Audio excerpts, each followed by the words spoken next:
भाजपा प्रवक्ता रामलाल शर्मा ने गहलोत सरकार पर आरोप लगाए हैं कि महंगाई राहत कैंपों के द्वारा जनता के पैसों का राज्य सरकार दुरुपयोग कर रही है।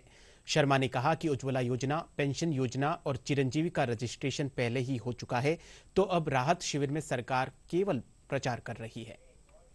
राजस्थान के अंदर कांग्रेस सरकार के द्वारा महंगाई राहत शिविर आयोजित आज से किए जा रहे हैं, लेकिन ये महंगाई राहत शिविर नहीं है, ये कांग्रेस का प्रचार का एक तरीका है।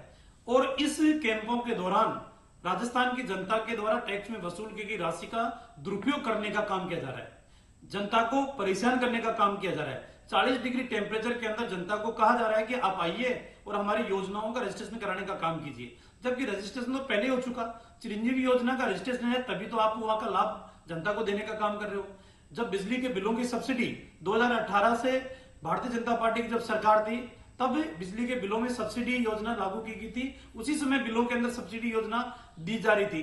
तो अब आप उसके अंदर भी कह रहे हो कि आइए दोबारा रजिस्ट्रेशन कराने का काम कीजिए। और तीसरा, इस आधार के ऊपर कि उज्ज्वला योजना के अंदर भी हम सब्सिडी देने का काम कर रहे हैं, तो उज्ज्वला योजना के कनेक्शनों के सूची आपके पास है, अकाउंट नंबर जनता के आपके पास है, तो सीधा उनके अकाउंट के अंदर सब्सिडी भेजने का काम कीजिए। और अंतिम बात यह है कि आप कह रहे हो कि हमने सामाजिक सुरक्षा के तहत भी पेंशन के अंदर बढ़ोतरी की है, तो 500 रुपए से 750 रुपए जब हुए थे, तब भी तो उनके अकाउंट के अंदर 750 रुपए जाना शुरू हो गए थे।